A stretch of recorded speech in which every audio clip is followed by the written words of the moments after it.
Richmond. Go ahead, Noah. Hey, well, good morning. What's it been like for you these last two games, watching Darian and kind of playing this point forward role when Q's not on the floor? I think it's been helpful. It's been good to see him be aggressive. It forces him to have the ball, forces him to be more aggressive. So, look, that's what we expect from him. That's what we want him to do, and I think it's helped both him and our team, just like we thought it would. I mean, just to follow up, he's not the most overly aggressive player on the floor. Do you think this kind of pushes him outside of his comfort zone a little bit to kind of make decisions with the ball a little bit more? I think he is aggressive when he has the ball, but he's not very demanding to get the ball. And Q is very demanding. And so if you just let everybody's natural personalities take over, Q is just going to go take the ball. And so, that's our job as coaches, and my job as a head coach is to step in and make sure that we balance that out a little bit better, and make sure that Darian gets the ball, like Q does. James Henderson. Go ahead, sir. Yeah, Will, you guys do not have a midweek game this week. How do you approach that? Do you spend extra time prepping for the team, self scout? How do you handle that little break in a sense? Well, I'm recruiting today, as you can tell. I'm in a hotel There room, you go. but the team was off yesterday. The team's off today. We're going to actually play like a simulated game tomorrow to make sure we don't lose our conditioning.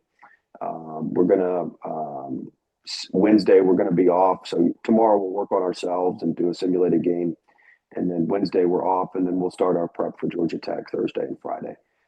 So look, you don't get many breaks in conference season, and so we want to make sure that we got to get some guys healthy. Trey's going to do some workouts the next couple of days to see if he can be ready to go, and so we got to get guys healthy, and we want to get our guys who have been playing. We want to get them some time off, but we've got to balance that with also continue to improve and continue to get better. Corey Smith. Go ahead. Well, this time last week I was asking you about Matt Abel and if he would potentially get going, how much would it change this offense?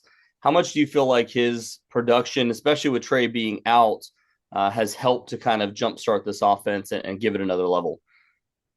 Yeah, I mean, Matt's a really talented player. I'm disappointed he got in foul trouble on Saturday because I thought he was going to go for a huge number Saturday before he got in foul trouble. But look, he's talented. He's going to continue to get better. He's been shooting the ball really well, particularly these last two games. So really proud of him. Specifically going to Boston College.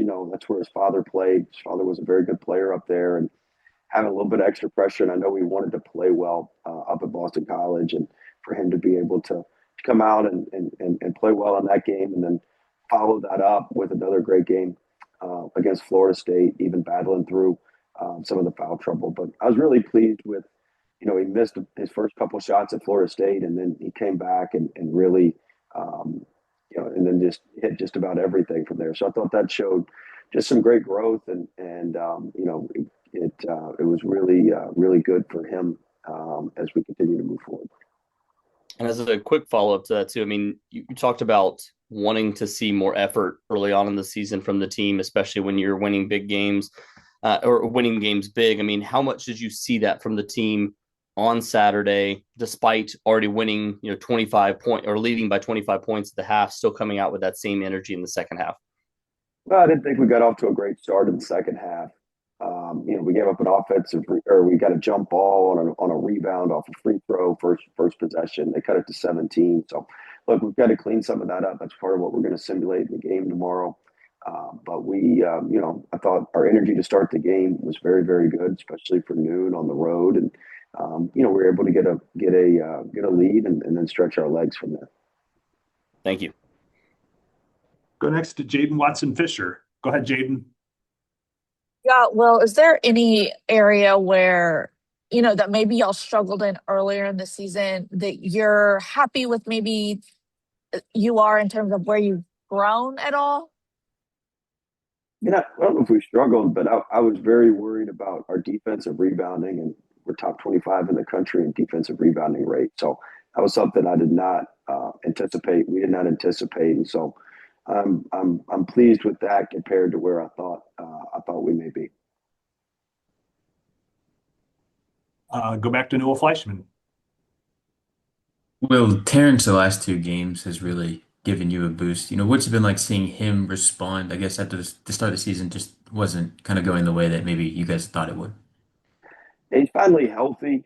He got some confidence in the Achilles. He's got some confidence with what he's doing. He's just playing freer. More free out there. He looks lighter out there, and so very, very proud of him and pleased with him. And I think he's got more in him, and it's our job to continue to get him to progress as well. JC Zembel, go ahead, sir. I don't know how much you've looked at Georgia Tech, but you usually like to look ahead or study a lot of tape. Are they very different when they have the two bigs compared to when Sela has been injured? Oh yeah, I mean, look, Sila's a great player, and when they have those two bigs, it's hard to score at that rim. Very, very difficult to score at the rim. Washington is a good point guard, so look, they've got a good team. Coach Stoudemire does a great job with them, and so it'll be a big challenge on Saturday. Anything else for Will? All right. Well, thanks for the time. Appreciate it. We'll see you next week. Thanks, guys.